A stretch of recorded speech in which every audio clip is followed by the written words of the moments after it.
Bismillahirrahmanirrahim. Al-Fatihatu bil qabul wa tamami kulli suli wa ma'mul ila hadrati rasul sallallahu alaihi wa alihi wasallam. A'udzu billahi minasyaitonir rajim. Bismillahirrahmanirrahim. Alhamdulillahi rabbil alamin. Arrahmanir rahim. Maliki yaumiddin. Iyyaka na'budu wa iyyaka nasta'in. Ihdinas siratal mustaqim. Siratal ladzina an'amta 'alaihim ghairil maghdubi 'alaihim waladdallin. Amin. Alhamdulillah, nahmadullah subhanahu wa ta'ala wa nasta'inuhu wa nastaghfiruh. Na'udzu billahi min syururi anfusina wa min sayyiati a'malina. May yahdihillahu fala mudilla lahu wa may yudlil fala hadiyalah. Shallallahu ala sayyidina Muhammad wa ala alihi wa ashabihi wa man walah.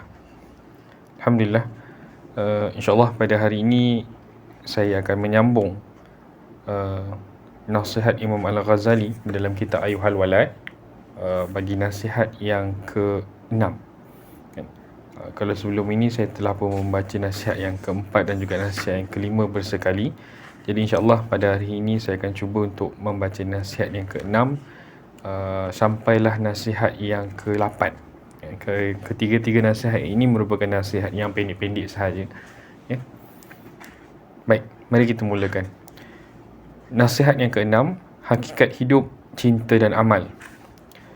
Wahai anakku yang tercinta, hiduplah engkau sesuka hatimu kerana engkau pasti akan mati.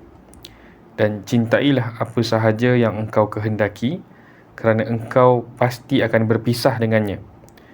Dan buatlah apa sahaja yang engkau kehendaki kerana engkau akan dibalas mengikut amal perbuatanmu. Pesanan ini ringkas kerana ia menceritakan tentang hakikat kepada 3 perkara, iaitu hidup, cinta dan juga amal dalam satu perenggan sahaja. Imam Al-Ghazali kata, hiduplah engkau sesuka hatimu kerana engkau pasti akan mati. Itulah hakikat kehidupan, bahawa setiap kehidupan akan menemui kematian. Yang ini kita bercakap mengenai kehidupan yang zahir, kehidupan di alam sekarang ini pasti akan menemui jalan penghujungnya. Sebab itu kita ada pepatah Arab yang menyebut fa illam tastahi fasna' ma syi'ta. Sekiranya kamu ini tidak mempunyai sebarang perasaan malu, maka buatlah apa yang kamu suka sepanjang kamu berada di muka bumi ini.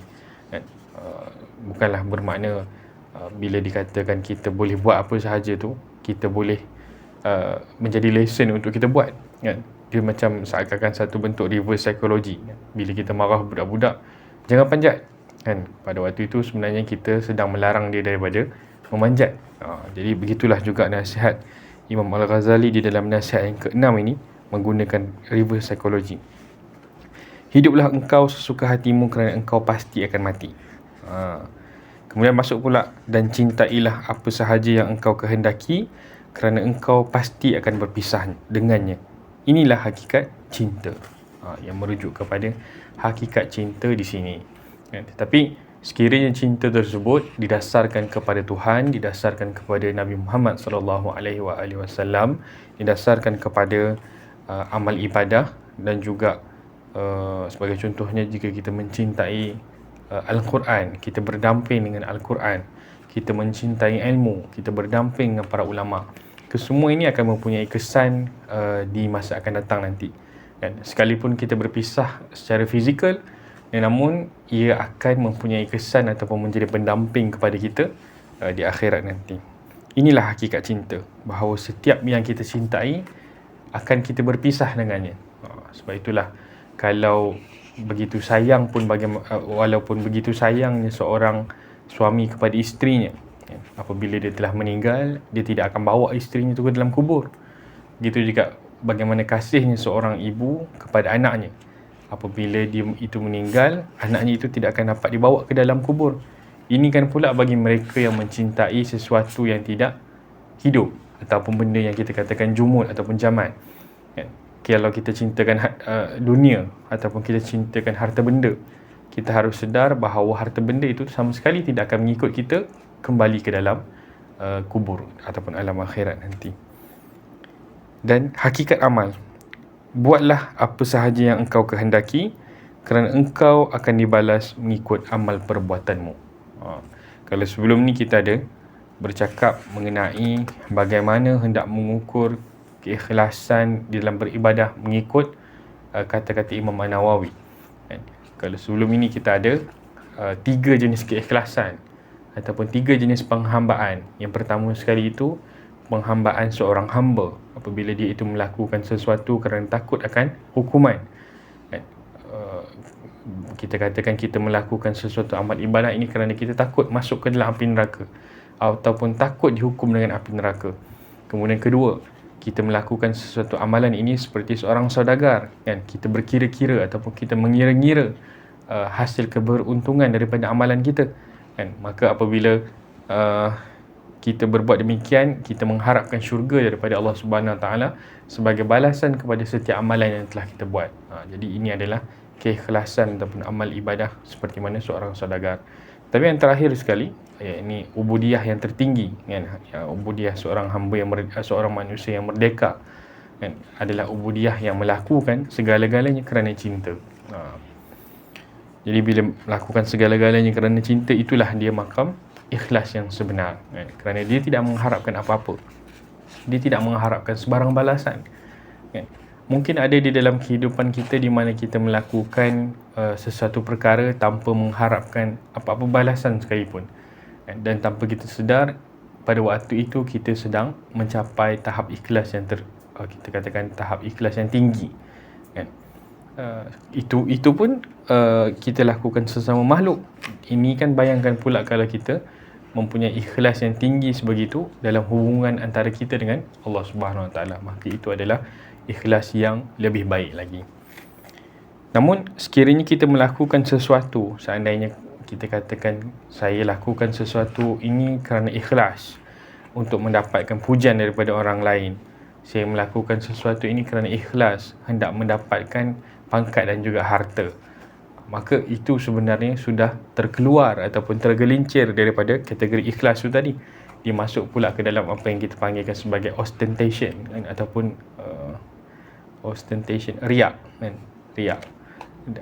Dan riak ini pula ada pelbagai jenis, kan? Ada yang dalam bentuk sum'ah, kan? Di mana apabila kita melakukan sesuatu itu kerana kita hendak mendengarkan pujian, ataupun kita ataupun riak dalam erti kata yang biasa bila mana kita melakukan sesuatu untuk orang lihat, kan? Bukan untuk Allah Subhanahu Wa Taala lihat, tetapi untuk orang lihat, kan? Sebab itu pesan guru saya, Ustaz Roslan Jelani, untuk mencapai ikhlas ini sangat sukar. Hatta dalam hubungan suami isteri pun, apabila seorang suami itu melakukan tahajud dan qiyamul lail, dia itu disarankan untuk melakukan tanpa isterinya tahu, kerana khawatir kalau dengan dia memberitahu kepada isterinya, kan, ataupun dia memperlihatkan amalannya kepada isterinya, khawatir kalau dia melakukan amal ibadah tersebut kerana untuk lihat baik ataupun lihat sebagai seorang suami yang bagus di hadapan isterinya. Sampaikan begitu sekali caranya untuk kita mengelakkan perasaan riak ni, kan? Senang kata, ada orang kata tak syok lah Ustaz, kan? Bagaimana kalau kita nak beramal ibadah bersama-sama dengan isteri kita, kan, untuk mencapai makam untuk bersama-sama bangun malam bersama isteri, kan? Mungkin ada baiknya kalau bangun malam ini adalah perbuatan yang bersendirian, kan? Dan kalau kita nak kejut isteri kita pun make sure kita ini, apa orang kata, dah selesai ataupun isteri kita tidak nampak perbuatan kita tu.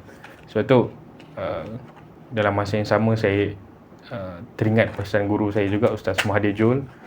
Beliau mengatakan selepas sahaja solat isyak, kadang-kadang isteri perlu berikan ruang kepada suami untuk dia menyelesaikan zikir-zikir harian dia di dalam bilik yang khas, dalam bilik yang tertentu, kan? Jangan ingat pula suami dia lari ataupun suami dia nak culas daripada melakukan tanggungjawab sebagai seorang suami, kan? Kadang-kadang ingat suami malas nak bantu basuh kain ke apa, suami malas nak bantu jaga anak.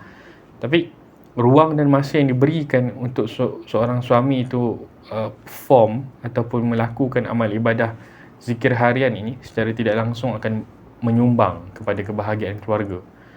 Sebab itu penting juga dalam amal ibadah ini untuk kita tahu bila masanya untuk kita berikan ruang dan bila masanya kita boleh bersama-sama dalam melakukan ibadah. Sebab kita takut kita lakukan amal ibadah itu sebagai satu bentuk ritual ataupun acara kekeluargaan, tetapi ia tidak mencapai makna yang sebenar, yakni untuk menyerah diri kepada Allah Subhanahu Wa Taala. Dan kalau tanyakan kepada saya, tahajud ataupun waktu malam ini adalah waktu yang private, waktu yang private di antara kita dan Allah Subhanahu Wa Taala. Tapi kalau sesekali kita nak beribadah ataupun nak berqiyamul lail bersama-sama dengan isteri, tidak ada masalah. Bersama-sama ahli keluarga, tidak ada masalah bagi tujuan mendidik. Tapi kebanyakan masa, pada pandangan saya sendiri, dengan mengikut saranan daripada guru saya, seeloknya kita lakukan tanpa siapa-siapa pun tahu. Kalau pun ada orang terjaga ternampak, tu lain cerita lah kan. Kalau boleh kita lakukan seikhlas yang mungkin, khususnya dalam amalan qiyamul lail dan juga tahajud ini.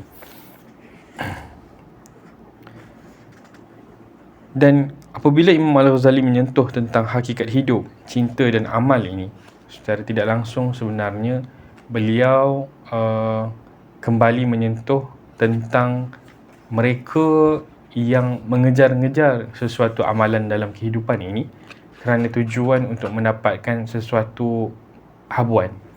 Kalau sebelum ni Imam Al-Ghazali ada memberikan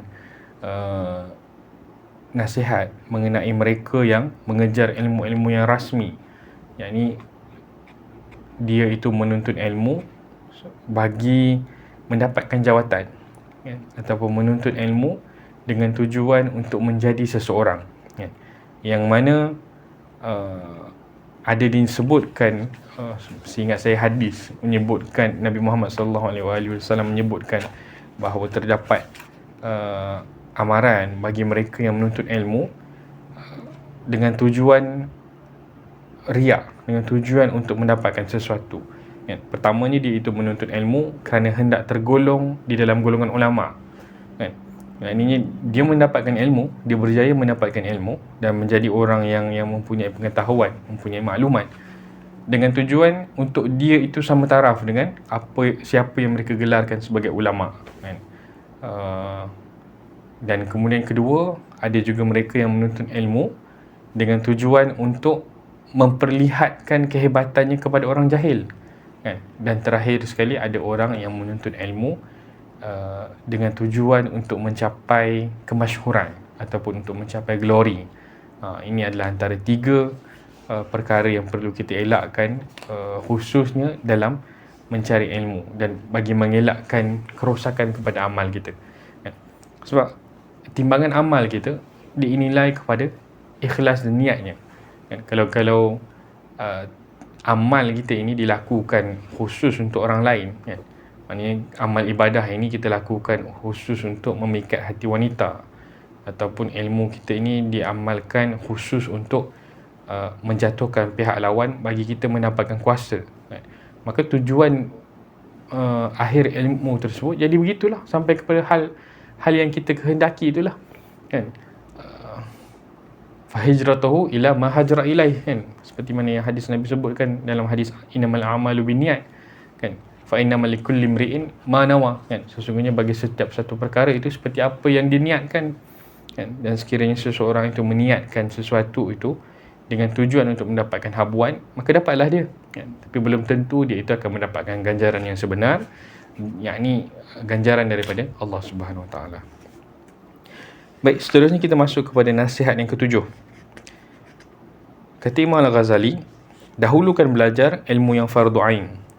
Wahai anakku yang tercinta, nasihat yang ketujuh ini tajuknya dahulukan belajar ilmu yang fardu ain. Kalau kita baca kitab yang Arab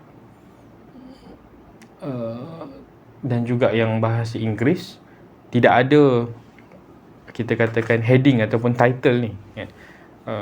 Setahu saya ini adalah versi yang khusus dalam bahasa Melayu, maknanya dalam Ayyuhal Walad yang bahasa Melayu yang diterjemahkan oleh Syekh Fahmi Zamzam ini ada title, kan. Ada nasihat ketujuh dahulukan belajar ilmu yang fardu ain. Kalau tuan-tuan dan puan-puan cuba untuk cari ayyuhal walad dalam bahasa Arab, boleh dapatkan PDF-nya di Google, kan? Ataupun di dalam buku Ayyuhal Walad, Letters to a Disciple yang diterjemahkan oleh Tobias Mayer. Sebelum ni saya disebutkan. Cantik buku tersebut kerana di sebelah ini ada terjemahan dan sebelah di sini ada kita katakan matan dalam bahasa Arab ni, kan? Jadi kita boleh dapat lihat bagaimana Imam Al-Ghazali mengarang ayat tersebut dan bagaimana penterjemah menterjemahkan ayat tersebut, kan? Tapi ini juga adalah satu usaha yang baik daripada Syekh Fahmi Zamzam bagi memudahkan mereka yang hendak mengaji kitab Ayyuhal Walad ni supaya tahu, oh, sekarang ni nasihat ni mengenai apa isi kandungannya, kan? Kerana attention ataupun attention span ataupun kadar perhatian orang muda sekarang ni dia susah, kan? Kalau kita lama ni kita tak tahu mana pangkal mulanya, kan? Budak-budak sekarang ni dia dah kena suap sikit, dia kena tunjuk, oh, ini permulaan dia, kita nak belajar ni, ini silibus dia, dan mereka ini tidak ada, bukan mereka juga, kita kan, kita pun tidak ada kesabaran untuk memahami kitab-kitab lama ni. Tapi alhamdulillah, Syekh Fahmi Zamzam adalah antara ulama yang berhikmah dan melakukan dan menyusun penterjemahan ini dengan baik sekali. Baik, kita masuk kepada nasihat yang ketujuh, dahulukan belajar ilmu yang fardu ain. Kata Imam Al-Ghazali, wahai anakku yang tercinta, apakah hasil yang akan engkau perolehi daripada menghabiskan masa hanya belajar ilmu kalam, yakni perbahasan ilmu tauhid yang dalam-dalam. Ilmu kalam ni biasanya adalah peringkat yang ketiga bila kita belajar akidah, kan? Pertama sekali kita ada ilmu akidah ataupun tauhid, kemudian kita masuk kepada usuluddin, dan kemudian ketiga barulah kita masuk kepada kalam. Biasanya ilmu kalam ini tidak akan dipelajari oleh orang awam kerana ia memerlukan penguasaan yang tinggi kepada asas fardu ain. Bila kita sebut asas ni, bukanlah asas yang remeh-temeh, kan? Sebab tanpa asas, sebuah rumah ataupun bangunan tidak akan tertancap ataupun tidak akan dapat dibina. Okay, sekarang ni kita kena ubah. Bila dengar perkataan asas, kita harus tahu dia adalah asas yang perlu kukuh dan bahagian yang terpenting dalam sesuatu bangunan. Jadi bagi mereka yang tidak menguasai asas di dalam ilmu akidah, sukar sekali untuk mereka itu masuk kepada usuluddin dan juga ilmu kalam. Bila menyebut tentang ilmu kalam ini, kebiasaannya akan merujuk kepada mereka yang membahaskan tentang agama dalam perbahasan falsafah dan juga perbahasan dengan agama-agama lain. Sebagai contohnya, bila ada yang mempersoalkan tentang keesaan Allah Subhanahu Wa Taala, kan? Ada pula yang menjawab. Seingat saya ini kisah Imam Syafi'i, kan? Yang mengata apabila ada seorang bukan Nasrani, kita katakan ateis di zaman dia, mana Tuhan, kan? Di mana Tuhan, kan? Apa bukti Allah itu ada, kan? Jadi ulama ini, kan, yang seingat saya Imam Syafi'i ini pun bertanya kepada dia, kan? Di mana akal kamu, kan? Di mana otak kamu, kan? Kalau otak kamu ada, buktikan di mana otak kamu, kan? Jadi bila dia kata otak dalam kepala, tapi orang kata tak nampak, kan? Jadi bila berlaku hal yang sebegini, ulama yang menguasai ilmu kalam, dia bukanlah menjawab dengan sekadar melemparkan ayat Al-Quran, tetapi dalam masa yang sama dia memberikan hujah yang sesuai dengan tahap intelektual mereka yang menentang ataupun pihak yang berlawanan, supaya mereka itu boleh faham, kan? Sebagai contoh tadi, etis, kalau kita berhujah dengan dia menggunakan ayat Al-Quran, sudah tentu dia tidak akan percaya, kerana pada dia awal lagi dia tidak percaya kepada kitab-kitab samawi, kan? Dan dia tidak percaya kepada sebarang agama, kan? Jadi apa yang ulama ini buat adalah dia menggunakan hujah akal, kan? Dan sudah tentu ini memerlukan penguasaan yang tinggi dalam ilmu fardu ain, dalam ilmu akidah dan juga bahasa. Okay? Ilmu khilaf, perbahasan ilmu fiqh yang halus-halus. Biasanya ilmu khilaf ini biasanya tentang perbahasan tentang kaedah-kaedah ataupun hukum-hukum dan juga kaedah-kaedah istinbat hukum mengikut mazhab-mazhab yang tertentu, kan. Sebab pada zaman Imam Al-Ghazali kita harus ingat Sultan Nizamuddin Al-Mulk, pening kepala, kan. Sebab dia ni nak kena mencari ulama' yang macam mana yang boleh bantu meredakan kita katakan masalah di antara mazhab-mazhab pada waktu itu. Masing-masing mazhab-mazhab pada waktu itu nak berdebat, nak berhujah, kan, nak membuktikan bahawa mazhab mereka betul, kan. Dan Sultan Nizamuddin Al-Mulk sampaikan mengupah ataupun mengambil Imam Al-Ghazali kerana dikatakan Imam Al-Ghazali ini bijaksana dan beliau percaya Imam Al-Ghazali ini boleh reconcile di antara mazhab-mazhab ini, kan. Supaya mereka ini tidak lagi bergaduh. Jadi sebab itu Imam Al-Ghazali di dalam Ayyuhal Walad, konteks masanya pada waktu itu ada berlaku perbahasan-perbahasan sedemikian. Sebab itu nanti dalam nasihat yang terkemudian Imam Al-Ghazali juga akan menyentuh tentang satu nasihat khusus tentang perdebatan. Itu nanti kita akan tengok. Dan ilmu at-tib, yakni ilmu kedoktoran ataupun perubatan, dan ilmu ad-dawawin wal ash'ar, ilmu yang berkaitan dengan diwan syair Arab.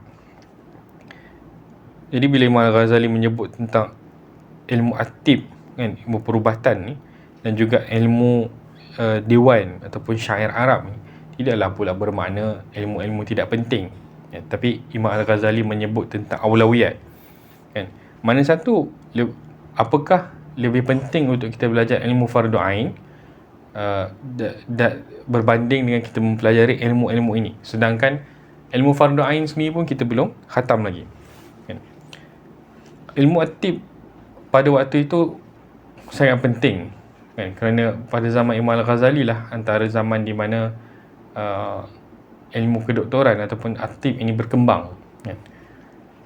Dan ilmu ad-dawawin wal ash'ar ini juga adalah antara ilmu yang kita katakan penting juga untuk para ulama' ini mengasah bakat bahasa mereka, kan. Sebab itu ada ulama' yang hebat, mereka boleh mengarang bahasa dengan baik sekali. Dan ada yang dalam kalangan mereka ini bukan sekadar menghafal syair, bukan sekadar menghafal hadis ataupun ataupun menjadi hafiz Al-Quran, tapi mereka juga menghafaz syair-syair yang ada di dalam diwan para penyair pada zaman dahulu, ya. Sebagai contohnya, kita ada diwan Al-Hansa, kan, kita ada diwan Imam Syafi'i, dan dikisahkan bahawa Nabi Muhammad SAW juga pernah menangis apabila membaca salah satu syair daripada Hansa ini, dan kisah ini disampaikan oleh Syekh Hamzah Yusof, sebab pada waktu itu dia bercerita mengenai kecantikan, kan, bahawa Nabi Muhammad ini adalah seorang manusia yang paling cantik sekali peribadinya, yang paling cantik sekali budi bahasanya, yang paling cantik sekali akalnya. Dan apabila baginda membaca diwan Hansa ini ataupun syair daripada Hansa, seorang penyair pada zaman dahulu, baginda menangis, ya. Dan Syekh Hamzah Yusof dalam menceritakan hal tersebut, dia kata dia rasa bertuah kerana dia juga membaca diwan Al-Hansa dan beliau pun menangis. Jadi dia kata, aku rasa bertuah kerana aku menangis akan sesuatu yang Rasulullah baca, kan. Ini Rasulullah menangis tentang benda tu dan dia pun rasa seronok sebab dia tersentuh membaca syair tersebut dan dia pun menangis, kan. Dia rasa keakrabannya dengan Nabi Muhammad SAW. Dan ilmu nujum, yang ni ilmu peredaran bintang. Kita ada ilmu nujum ni dan juga ilmu falak ni ada perbezaan.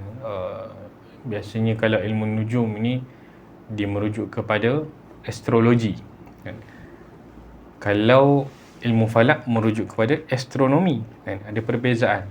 Astrologi ini kebiasaannya digunakan untuk menilik-nilik. Ilmu nujum, kan, begitu, nujum 4 belalang kan. Nujum itu sendiri merujuk kepada perihal orang meramal-ramal sesuatu perkara, dan hal ini sebenarnya wujud di dalam agama kita, di mana mereka akan menggunakan tarikh-tarikh yang tertentu dan bintang-bintang yang tertentu untuk kadang-kadang meramal keadaan yang baik. Adakah baik untuk melakukan sesuatu perkara di bulan ini? Adakah ini cara yang terbaik untuk melakukan satu perubatan dan sekian-sekian kan. Tapi benda tu mungkin pada zaman sekarang ni jika kita bawa, dia akan membawa lebih kepada kesesatan kan. Sebab pada zaman dahulu apa sahaja sebarang masalah mereka dekat dengan para ulama.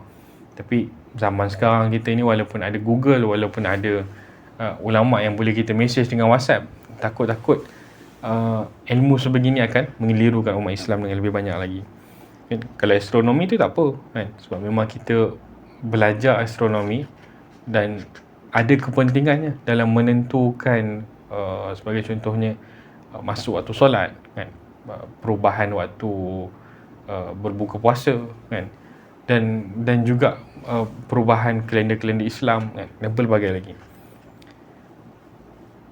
Dan ilmu arud, ilmu yang berkaitan dengan timbangan syair bahasa Arab, dan ilmu nahu wa tasrif, ilmu nahu saraf yang berkenaan dengan kaedah bahasa Arab, selain daripada mempersia-siakan umur dengan menyalahi perintah Allah yang maha besar. Bawah ni Syekh Fahmi Zamzam ada membuat satu nota kaki. Maksudnya Al-Imam Ghazali rahimahullahu ta'ala dalam perenggan ini ialah berlebih-lebihan dalam mempelajari masalah yang halus-halus dan perbahasan yang dalam-dalam, sehingga mengakibatkan tidak mempunyai masa yang cukup untuk belajar ilmu yang fardu ain. Sebelum ini saya pernah menyebut mengenai kisah yang dikarang oleh Imam Al-Haddad di dalam Fusus Al-Hikmiyah wal-Ilmiyah kan, di mana Fusus Al-Ilmiyah wal-Hikmiyah kan, knowledge and wisdom, di mana beliau mempersoalkan sekiranya kita ini dimaklumkan bahawa kita akan mati dalam masa seminggu ataupun beberapa hari, maka ilmu apakah yang akan kita tuntut yang kita rasakan penting kan? Jadi bagi mereka yang tidak mempunyai asas agama, yang tidak bertuah dalam kehidupannya untuk dilahirkan dalam keluarga yang mementingkan asas agama, dan memahami bahawa dunia ini bukanlah segala-galanya dan ada satu lagi negeri yang abadi selepas kematian, maka mereka akan memilih untuk menghabiskan seisi saki-baki kehidupan mereka itu dengan melakukan maksiat kan. Yang ini mereka itu akan habiskan segala-galanya kan. Sebagai contohnya dalam 7 hari itu habiskan segala-galanya dalam masa 7 hari tersebut dengan melakukan maksiat kan, dengan berseronok, tak puas kan. Kalau sebelum ini tak pernah mencuri, mungkin dalam 7 hari ni nak mencuri kan. Ataupun kalau sebelum ini mungkin tak pernah makan daging khinzir, dah tahu nak mati ni, bolehlah makan daging khinzir tiap-tiap hari sebab kita dah tahu kita pun nak mati kan. Alang-alang baik merasa kan. Tak pernah minum arak, ambil kesempatan untuk minum arak dan sebagainya kan. Berbanding dengan mereka yang tahu akan hakikat kehidupan ini yang sebenarnya apa, maka mereka akan memperbanyakkan ilmu yang berkaitan dengan akhirat, ilmu yang berkaitan dengan fardu ain. Sambung Imam Al-Ghazali lagi, sesungguhnya aku telah melihat di dalam Injil Nabi Isa AS ada disebutkan, mulai seorang mayat diletakkan di atas kerandanya sampai mayat itu diletakkan di dalam kuburnya, Allah Ta'ala telah bertanya kepadanya 40 soalan. Yang pertama sekali ialah, wahai hambaku, kenapa engkau sentiasa sepanjang tahun memperhatikan kebersihan tempat pandangan manusia kepadamu, iaitu anggota zahirmu, tetapi engkau tidak peduli kepada tempat pandanganku, yakni hati engkau, walaupun hanya satu saat. Inilah antara yang kita takut kan? Sebab kita duk tercari-cari recognition ataupun tercari-cari, kita katakan pengiktirafan daripada orang luar, sehingga kan kita lupa kepada apa yang Allah Subhanahu Wa Taala lihat, yakni hati. Begitu ramai orang cuba untuk memperelokkan rupa zahir sehingga kan dia lupa untuk mengubah dirinya. Sebab itu Imam Al-Ghazali juga di dalam kitabnya seperti Ajaibul Alqab ataupun Kimia As-Sa'adah ada menyebut kan, kita punya jiwa ini dia boleh menjadi seperti mana jiwa malaikat ataupun boleh menjadi seperti jiwa binatang. Bergantung kepada apa benda yang kita ternak kan. Bergantung kepada apa benda yang kita cuba dewasakan, cuba kita besarkan. Kalau kita nak besarkan malaikat dalam diri kita, yakni mengamalkan kepatuhan kan, meningkatkan kepatuhan, beramal ibadah dan sebagainya, maka jiwa kita akan cenderung kan untuk menyerupai malaikat. Tetapi jika kita didik diri kita dengan hawa nafsu, dengan memperbanyakkan maksiat, maka diri kita akan cenderung menjadi seperti seekor binatang kan. Dan inilah yang disebut dalam satu perumpamaan bahawa seekor khinzir, kalau dia itu memakai kalung mutiara pun, kalau dia itu berperangai seperti khinzir, kalung mutiara itu tidak akan mampu mengubah hakikat bahawa dia itu perangainya seperti khinzir. Pakailah seelok mana pun, ataupun pakailah kita katakan persalinan sutera yang paling mahal di dalam dunia pun, ataupun pakailah kereta yang paling canggih di dalam dunia pun, tetapi kalau hakikat dirinya itu seperti seekor binatang, perangainya jelek, hodoh,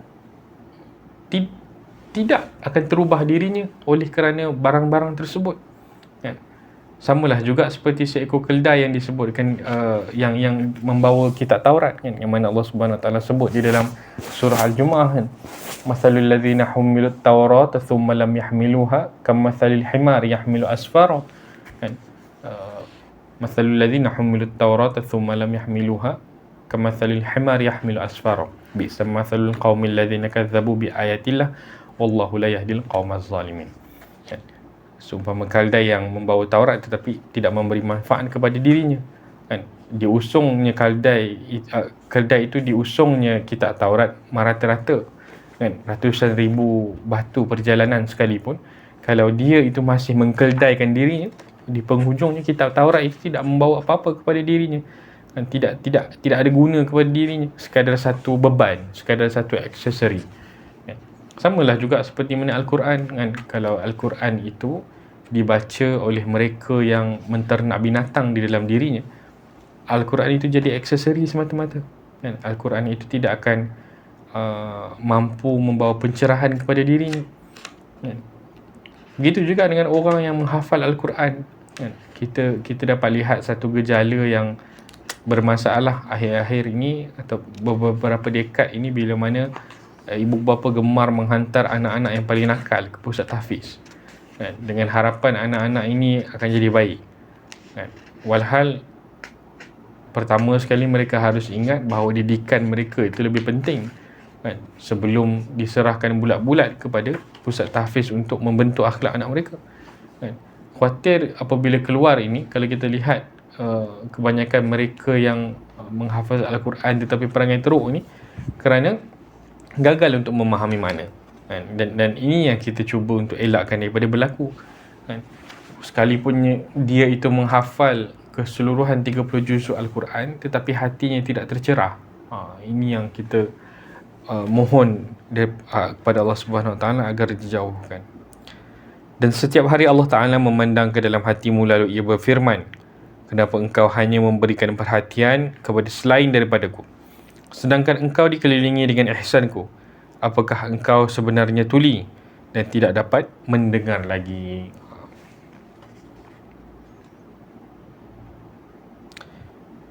Baik, kita masuk kepada nasihat yang ke-8. Tajuknya, ilmu sahaja belum memberi manfaat akan engkau. Kata Imam Al-Ghazali, wahai anakku yang tercinta, ilmu tanpa amalan ialah gila. Ilmu tanpa amalan ialah gila. Dan amal tanpa ilmu pula adalah sia-sia. Dan ketahuilah bahawasanya ilmu semata-mata masih belum dapat menjauhkan engkau daripada perbuatan maksiat dan belum mampu mendorong engkau berbuat taat dan tidak akan dapat menjauhkan engkau pada hari kiamat daripada api neraka. Dan apabila engkau tidak beramal dengan ilmu yang ada pada dirimu, dan engkau tidak membuat pembetulan terhadap segala kesilapan yang engkau lakukan pada masa yang lalu, kelak engkau akan berkata pada hari kiamat nanti, Rabbana absarna wa sami'na farji'na na'mal salihan. Surah Sajdah ayat 12. Maksudnya, wahai Tuhan kami telah melihat dan mendengar, kami telah sedar, maka kembalikan kami ke dalam dunia untuk kami dapat beramal soleh. Lalu dikatakan kepada engkau, wahai si bodoh, kenapa engkau hendak kembali ke sana, sedangkan engkau baru sahaja datang dari sana. Kan? Ini kita bercakap mengenai penyesalan yang tidak berkesudahan. Ini yang sebenarnya penyesalan yang tidak berkesudahan ni. Kan? Setelah kita apa orang kata,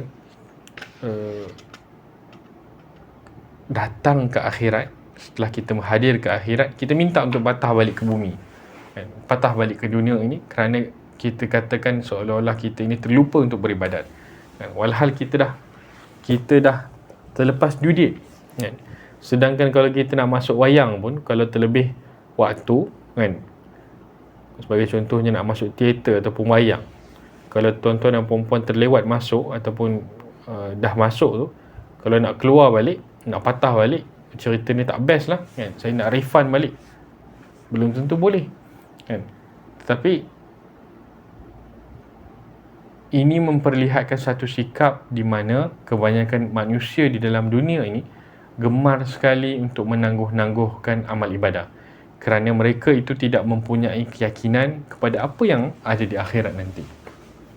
Sebab itu bila menyentuh tentang soal keyakinan ini, kita maklum kita ada 3 jenis keyakinan. Yang pertama sekali adalah ilmu yakin, kan? Keyakinan yang berasaskan ilmu, kan? Bagi contohnya, kita tahu bahawa syurga itu ada, tetapi kita tidak pernah melihatnya, kan? Dan kita mempercayai kewujudan syurga itu berdasarkan kepada pembacaan kita dan pengetahuan kita akan ilmu di dalam agama kita. Dan kemudian yang kedua itu pula adalah ainul yakin, kan? Yakni keyakinan yang lahir daripada ilmu dan juga pembuktian di hadapan mata, kan? Sebagai contohnya, kita nampak asap, kan? Maka kita yakin bahawa di bawah asap itu, kan, yang menjadi punca kepada asap itu adalah api, kerana adat dan juga bukti kebiasaannya, asap itu berasal daripada api, kan? Bergantung kepada asap lah. Ada asap hitam, api, kan? Ada juga asap kuning, itu mungkin pencemaran, kan? Kalau asap berjerebu, ini ada pembalakan ke Indonesia, begitu. Dan terakhir sekali, kita ada hakul yakin, kan? Dan hakul yakin ini kebiasaannya dicapai oleh mereka yang benar-benar beriman, yang kita katakan mempunyai ilmu tentang pengetahuan tersebut, tetapi tidak semestinya nampak, kan? Tidak semestinya nampak tentang sesuatu perkara tersebut, dan dia itu mempunyai keyakinan yang tinggi. Seperti mana Saidina Abu Bakar As-Siddiq, hakul yakinnya tinggi apabila beliau mempercayai bahawa baginda Nabi Muhammad SAW pulang daripada Isra' Mi'raj, kan? Tanpa perlu Nabi tunjukkan, ini borak ataupun ini ada souvenir aku bawa daripada Sidratul Muntaha, tanpa perlu ada bukti-bukti tersebut, kerana keyakinannya kepada Nabi Muhammad SAW terlalu amik, terlalu dalam dan terlalu pekat, kan? Dan ada juga hakul yakin di mana bila kita ada ilmu, kita dah nampak dan kita merasai sendiri, kita pun yakin bahawa inilah keyakinan yang sebenar, kan? Dan mereka yang mempunyai penyesalan ini kebiasaannya adalah orang yang tidak mempunyai keyakinan, kan, terhadap kehidupan di alam akhirat nanti. Dan inilah kerugian yang sebenar yang yang telah disentuh oleh Imam Al-Ghazali di dalam nasihat yang pertama. Tak silap saya, waktu itu ialah kehidupan, ya. Betul, nasihat pertama Imam Al-Ghazali, waktu itu ialah kehidupan, yang mana dia menceritakan kalau usia kita ini sudah 40 tahun tapi dihabiskan dengan perkara yang tidak berfaedah, maka takut kita ini termasuk dalam golongan yang sia-sia. Baik. Ilmu sahaja belum memberi manfaat kepada engkau. Sebab itu kita perlu berpegang kepada kata-kata Imam Al-Ghazali ini, ilmu tanpa amal ialah gila, dan amal tanpa ilmu pula adalah sia-sia. Sebab itulah intipati kepada kehidupan seorang Muslim. Jika dia itu mempunyai ilmu, sebagai contohnya ilmu tentang bagaimana cara untuk beribadah kepada Allah Subhanahu Wa Taala, tapi jika tidak dilakukan, maka itu adalah satu kegilaan. Kerana dia mempunyai ilmu bahawa dengan melakukan sesuatu amal ibadah ini, ataupun dia mengetahui tentang sesuatu perkara ini, dan jika diamalkan akan membawa dia kepada satu taraf kehidupan yang lebih tinggi di akhirat nanti, tetapi tidak dilakukan, ini adalah perbuatan orang gila. Seolah-olah kita ini dimaklumkan oleh seseorang bahawa di hadapan kita ni, betul-betul di hadapan mata kita ni ada duit 1 juta, dan kita memang nampak 1 juta tersebut, tetapi kita tidak mahu mengambil duit tersebut kerana kita merasakan, aku tahu sini ada 1 juta, cukuplah kan? 1 juta ini aku percaya akan memberikan manfaat kepada aku. Baik, ada 1 juta di hadapan kita, tetapi tidak kita simpan, tidak kita gunakan, tidak kita bawa ke tempat yang sepatutnya, lalu dicuri, dirompak, ataupun hilang, ataupun terbakar di dalam rumah. Akhirnya ia tidak memberi manfaat kepada kita. Sama juga seperti mana apabila amalan itu tanpa ilmu, maka sia-sia. Kerana amalan yang dilakukan tanpa ilmu, tanpa merujuk kepada ilmu yang benar, tidak akan dikira. Sebagai contohnya yang saya selalu berikan tentang solat lah kan? Kalau solat ini kita tidak mengikut tertib, tidak mengikut rukun, tidak mengikut seperti mana yang telah diarahkan oleh Allah Subhanahu Wa Taala, maka ia sia-sia kan? Sebab itu begitu ramai manusia yang melakukan perbuatan yang sia-sia dengan harapan ia akan mampu membawa mereka ke syurga kan? Tetapi tidak kan? Sebagai contohnya ada orang yang sepanjang kehidupannya banyak melakukan maksiat, tiba-tiba dia rasa nak cuci dosa lah, jadi dia pergi ke rumah anak-anak yatim dan dia kita katakan buat parti ataupun buat program kebajikan untuk anak-anak yatim tersebut kan. Tapi kita tak boleh nak kata juga, kita berikan dia secara contoh general kan. Sebab ada juga kisah-kisah di mana orang yang melakukan maksiat tetapi masuk ke dalam syurga kerana amalan-amalannya yang kecil kan? Amalan-amalannya yang Allah Subhanahu Wa Taala pandang tinggi. Tapi kita nak bercakap daripada segi ilmu yang ada, amalan yang dilakukan tanpa ilmu kan? Sebagai contohnya orang yang melakukan maksiat tadi, dia rasakan tak perlulah buat solat kan? Sebab amalan solat ini boleh digantikan dengan memberi makan kepada anak-anak yatim. Begitu juga dengan mereka yang berpegang bahawa solat itu tidak lagi perlu kepada rukun kan, perlu hanya kepada selawat sahaja kan? Sebagai contohnya, dulu saya pernah berdepan dengan golongan Syiah yang semayangnya tu cuma sekadar berselawat, duduk kan? Dan mereka ini tidak malu untuk memperlihatkan amalannya tu kan? Sewaktu solat berjamaah, duduk, tak bangun, tidak bergerak seperti mana orang lain, sekadar berselawat. Dan bila kita tanyakan, tadi dah berselawat, dah lengkap dah kan amal ibadah aku pada hari ini.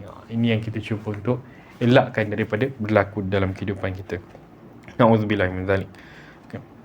Jadi tuan-tuan dan puan-puan, saya rasa sampai di sini sahaja nasihat Imam Al-Ghazali yang saya bacakan, nasihat ke-6, nasihat ke-7 dan juga nasihat ke-8. Saya harap agar kita semua dapat manfaat daripada kitab penting Imam Al-Ghazali ini, dan semoga Allah Subhanahu Wa Taala memberkati kehidupan kita dan juga mengkurniakan pahala yang berpanjangan kepada ulama besar kita ni, Hujatul Islam Al-Imam Al-Ghazali. Jadi wabillahi taufiq wal hidayah. Segala yang baik itu datang daripada Allah Subhanahu Wa Taala, dan yang kurang itu datang daripada saya tetapi disandarkan kepada Allah Subhanahu Wa Taala. Jom kita tutup majlis dengan tasbih kafarah dan suratul As.